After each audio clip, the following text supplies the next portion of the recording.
With so many institutional analysts announcing Tesla stock downgrades one after another, it's refreshing to see at least two big names who remain very bullish. First, you have RBC Capital's Tom Narayan, who says that with a one-year outlook, he's comfortable with his bullish target despite possible near-term weakness and even more vehicle price cuts. But even more surprisingly, he really sees Tesla as an autonomous and energy business way more than just an auto business. Then you have Dan Ives of Wedbush Securities, who says that the risk reward is so extremely compelling at the levels with the AI and FSD stories making big strides. So we've got Larry Goldberg with us. Larry's a multi-entrepreneur. Thank you so much for joining me, Larry. Thanks, Herbert. Great to be here. So, I mean, there's been so many downgrades, just one after another, as they kind of come to terms to how many estimates of how many vehicles that they expect Tesla to have. You know how they're always lagging behind. And so this is nothing new, but it just happens to be at this point that we're hearing this. And then we've got these two, Narayan and Dan Ives. And so let's take a look at this one story here. So you got RBC Capital's Tom Narayan. He says Elon doesn't think about things on a day-to-day or month-to-month basis. He's looking at things from a years, if not decades perspective. Eventually, we'll get this catalyst with the next-gen vehicle. Nobody's talking about energy storage, except for you, Larry. You have been. If you guys have ever used FSD, it's the most amazing product I've used since the iPhone. So he's talking about energy and FSD. He's changing the narrative away from just cars. Let's listen to a little bit of what he's saying, and then we'll get your opinion on it. Not going your way today, Tom. Why do you feel like things are going to turn for this company? Yeah, I mean, look, this company is in between two waves, is what Elon calls it, right? You had the Model 3 and the Model Y, which is largely saturated. The next big catalyst is going to be the affordable car. Unfortunately, that comes in, H2 25. So he doesn't think about things on a day-to-day or month-to-month period, as you probably know very well. He's looking at things from a years, if not decades, perspective. So we're just in between this period of two lulls. Eventually, we'll get this catalyst with this vehicle that'll come out. And there's some long-term tectonic things that people just aren't talking about, which folks like me will start writing reports about and get folks interested eventually. So, such as? Energy storage. Nobody's talking about this. This is trillions of dollars of opportunity. Problem is, it's like decades away, potentially. These guys have 15% market share in this business, and the profitability is higher than the profitability of cars. And then, of course, autonomy. Right? There's just a lot of negativity in autonomy today. If you guys ever used FSD, I think it's a pretty amazing product. I think it's the most amazing product I've used since the iPhone. We're finally going to get this version 12 this year, which could get the attach rate up. The problem is not enough people have tested this thing. Once you have people test it and the pricing needs to come down, that can change things dramatically. People look at it as a software stock, not just an auto company. Right. You can sit here and talk about what's on the come, but 25 is a long way away to wait for this new, cheaper model. And so I do wonder what happens in the intervening years at this point to at least keep the stock where it is, if not battle those who say EV sales growth is slowing down. Used car prices for Teslas, for example, are a key indicator that this is not going the way they want it to. Yeah, you're right. Things could get worse before they get better. There's no doubt about it. My job is to say where this stock will be a year from now, not next week. So, yeah, you're right. And the other issue is, while I think they'll hit the volume target that the sell side has, I don't think it's that aggressive, actually, for 24. I think that'll come from price cutting, which impacts profitability, and that's what everybody worries about. So, you're right. Near term, definitely challenging. Elon says it all the time, right? But again, you got to have a broader view of it. And I don't know about you, I can never time this thing, right? So, it pops when it pops, right? Somebody like me writes a big report and everybody gets excited, and that's the narrative that changes things. Near term, though, I just don't know what the near-term catalyst is from a data point perspective that re-rates the stock. So I like that very much, right? So he's an analyst and he's actually saying, I can't predict the short-term profit. I can predict 1 year out. I like that. That sounds finally what we want to hear. What do you think about this? Yeah, I mean, Tom hits the nail on the head. The near term is, between waves from a car model point of view. He doesn't actually project revenue and earnings from energy, although I think they're going to be very significant in this year that we're in, very significant indeed. He's absolutely right that we're not going to see Gen Gen Next or Next Gen until late next year. His interlocutor, his questioner is saying, well, that's, several years away. In my arithmetic, 2025 is next year. So I'm not sure what he's trying to say. I mean, the bottom line is, that we are in a situation where Tesla is transitioning from a very, very focused hardware company into a software company, with hardware involved. And that transition is taking a little bit of time. I think Tom is right that Tesla mispriced FSD. I think Tesla mispriced FSD because Elon is very focused on his vision of the future. And like many visionaries, tends to compress time. We know he famously compresses the time that he sees it's going to take. So I think that had an impact on the pricing decisions that Tesla made. But all of that's going to be swept aside. All of that is going to be swept aside in the coming revolution that Tesla is in the process of generating. So, like Tom, I'm very relaxed. I'm very comfortable with what's coming and where Tesla is going. And, I'm very impatient with these folks who are very impatient about the stock price. I'm very impatient with them. I have very little sympathy for people who are looking at next day's price or the next hour's price, or even the next week's price or next month's price of the stock. Price of the stock is,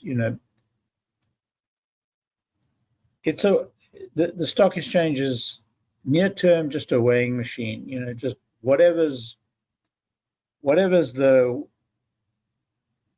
rumor of the day tends to impact the stock price. But over time, it's going to be based on value. And I'm very comfortable with Tesla's value over time. I'm very confident of their technology. I'm very confident of their the product map across the board. And so, I've got the patience to wait it out. Those who, without the patience, they're going to struggle. Yeah, I love it. I mean, I like that he said that the FSD is the most amazing product I've ever used since the Yep. iPhone. FSD version 12, 12.3 is coming out right now. It's starting to be distributed. And apparently, today, they're saying that the FSD version 12.3 is resolving a lot of the issues that they were facing in 12.1, including it can now know to not move if there's a sign that says do not turn on red. So all these things. Herbert, I drove down from Cary, North Carolina to Boca Chica, Texas. And I'm on my way back from Boca Chica, Texas. I'm 78 years of age. Yeah. I'm as relaxed as if I was sitting at home in my study. Yeah. It is just a pleasure driving across country in this car. And I'm not even on 12.3. I mean, I'm on 11.x. Yeah. So, all the criticisms, all the barking, all the yapping of these little dachshunds, at the ankles of Tesla, it's just noise. It's just noise. This is the most fantastic product that I have experienced in my lifetime of 78 years. That's incredible. And then, of course, we're now at the peak depression. We're going to talk about this in another show, the emotions of investors. And then this is when FSD 12.3 is coming out and becoming very exciting, and yet nobody's paying attention to it. Let's listen. And that's our secret weapon. Listen, don't tell anybody. Don't broadcast this. Do not broadcast the video. Don't tell anybody. This is our secret weapon. Only those of us who really know. And so, this is how fortunes are made. Not investment advice, just experience. I love it. Okay, let's listen to the rest of Narayan's. What percentage of your valuation model is the core auto business? 10%. 10%? Yes. And the rest is energy? Autonomy and energy. AI, mostly autonomy. Mostly autonomy. Yeah. And what about AI robotics? Or I don't include robotics in there at all. because right. Because of the risk he might do it elsewhere, or something We else? just don't have any evidence of a product that's out there in the market making money. Energy storage is already making a bunch of money for them. And autonomy, they do have an FSD product, which is really compelling, and they're charging $200 a month for this product.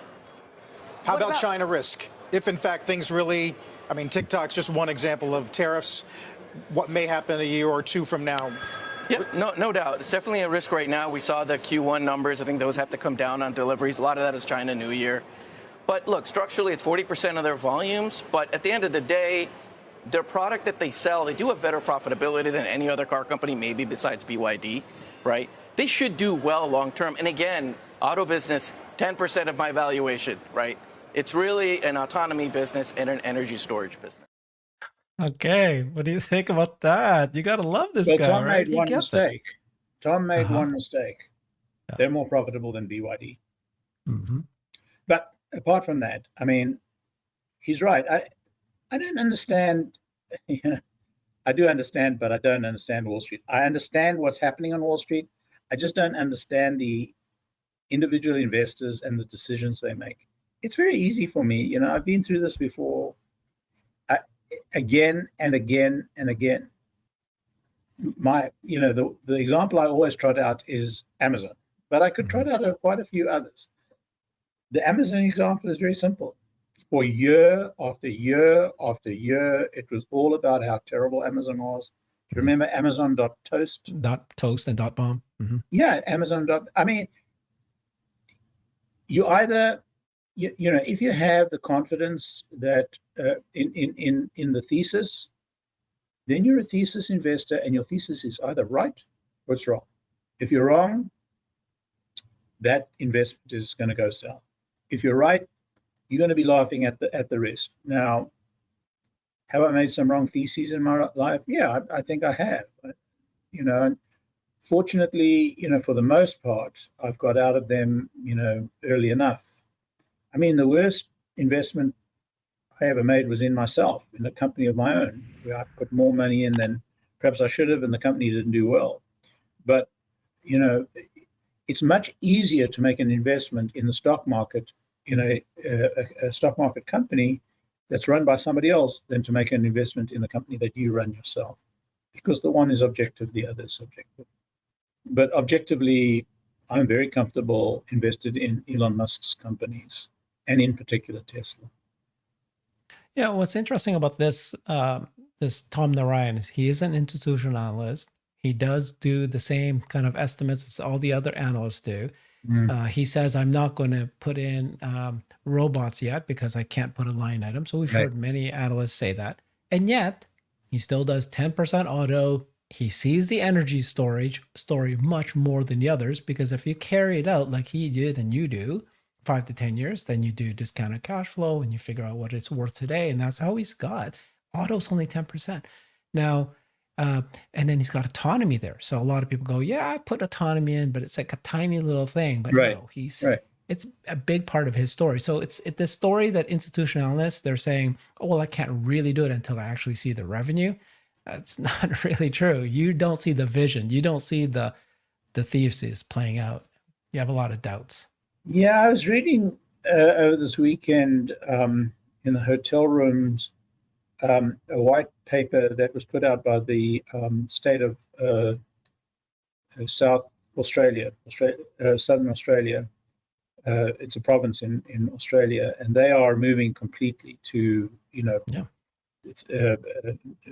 non-hydrocarbon energy.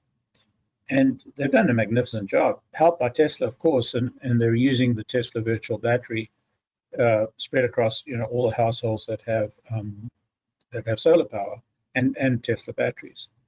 And it's like reading Tesla's the thesis on their independent energy independence from hydrocarbons. And so, it's quite easy to see that the autos, while a big component of that, is not by any means the total component of that, and it's playing out pretty much as the Master Plan 3 depicts. In Tesla's Master Plan 3, it's playing out in Southern Australia. So I have a very high level of confidence that Tom's assessment on energy is correct. Tom's assessment on FSD is correct, and I, unlike Tom, do place a lot of value in Tesla's robotics business. Yeah. I don't place a particular value on any one of those businesses. I just know that they're going to be very, very substantially greater than the current value, and the rate of growth is going to be very high. Okay, let's finish off watching Dan Ives. You've got Dan Ives say, we believe the risk reward is extremely compelling at these levels, with the AI story FSD making major strides at Tesla. We've been talking about this, and represents a valuation that could exceed $1 trillion as this next chapter of the growth story plays out.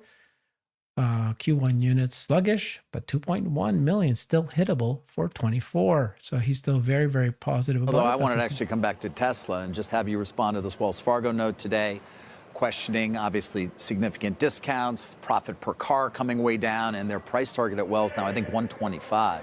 Yeah, we strongly disagree with him. Obviously, we respect the analysts and the call, but I think right now overly negatively discounted in terms of the Tesla story. Look, near term, clearly units are going to be soft for 1Q. Just getting back from the region, I believe price cuts are now starting to subside in China. That's important. I think when you look through the next 6-9 months, we're going to look at this as more of a golden buying opportunity for Tesla over the next 2-3 years, especially with AI, rather than time to throw in the white towel. But for now, we all know, I mean, the New York City cab driver is bearish on Tesla here. What does that mean? Sorry. Everyone's bearish. The piling on's there. The bears are coming out of hibernation mode. I get it. I see what you mean, yeah. But we believe now is not time throwing the towel on Tesla and Apple. I think we see there 6-9 months now, stock's much higher. Hell, yeah, you're a cab driver's bearish on it, so you can. Everybody's jumps on this thing. I like that you said right. 2 to 3 years, though. Oh, yeah. Dan is 100% right. When Tesla announces the capital raise, maybe at the end of this quarter, the stock will actually take a dive. Well, maybe it'll go up. Who knows? In this market, it's very hard to tell. But they'll do a capital raise. I hope about 20 billion, 30 billion, in that range. Because I think the opportunities right now in the marketplace, we've never been at such an inflection point in the economy of the world as we are now. Maybe at the beginning of the industrial age. I'm reading about Edison right now, and Edison, Ford, Alexander Graham Bell. That was the magic moment of the 20th century, the introduction to the 20th century. I think we're at such a magic moment right now in the introduction of the 21st century. And, this is the moment for Tesla. This is a magic moment. And so whether you take AI or AI overall, Uber alles, if you take, the EVs, if you take the robotics, if you take energy, any one of these would make a magnificent company. There's only one company that's in all of these. There's only one. And so I'm waiting for that magic moment. So you said something with very confident. You said when Tesla does a capital raise this quarter, next quarter, I was shocked when you said that. Now, I did a show with Nicholas Colas, and I presented that last weekend. And he talked about how he believes that Tesla should do a $20 billion, $15 billion capital raise, even up to $50 billion. He's made a case. It was one of my shows that had the most negative thumbs down. Almost 90% of people said, don't agree with this. Don't believe we should do this. That's a very good sign. That's a great sign. Okay. Herbert, don't you understand? I mean, these are the days of magic and wonder. We're not going to see days like this again. Yeah. You're at the beginning of AI. You're at the beginning of Yeah. robots. You're at the beginning of autonomy. You need to put the pedal to the metal. And I'm not going to see it in my lifetime. You may see the evolution of it. And, it may be my children or my grandchildren see the full evolution of it. And, I'm not reading Edison by accident. I'm reading Edison because it's recalling for me why I invested in Tesla, why I invested in Elon Musk specifically, because, the days of Tesla of the days of discovery of going into the 20th century and early in the 20th century, we had this cinema, we had sound, we had x-rays, we had, just telephone, everything that established modernity. We are now re-establishing modernity, and there's only one company that embodies it all. There may be others. Microsoft is interesting. Google is a difficult problem for me because they just can't seem to get their commercial act together. What was outstanding about Edison was that at the end of the day, he was practical. He was an inventor rather than a scientist, in the way that in a way that Musk is. Musk is far more. Well, they're different people, and it's a different situation, and I shouldn't draw those parallels. But we are in a magic moment. We are definitely in a magic moment, and time will tell who are the winners and who are the losers. My bet right now is on Elon Musk. I'm not sure I would bet on Apple in this environment. Apple has become a commercial organization, reveling in its walled garden, not really on the edge of technology in my book. We have a lot of players, but I just see Elon as being at the head of this, and today was, for me, just another illustration of that. Not a specific, not a most important moment, but just another illustration of just how important Elon is in this huge revolution, hugely revolutionary time we're living in. Thank you so much, Larry. That was good. Good reminder for us, looking a little bit longer term and yet having a different lens than what others do. So it was good to see Narayan, good to see Ives, and then of course there's Goldberg. Thank you so much, Larry. Appreciate your contribution here. Follow Larry on X at Tesla Larry. Thanks, everybody. Bye-bye. I've created a website that is the most comprehensive resource for the Tesla investor. Please check it out. Simply go to my website at herbertong.com.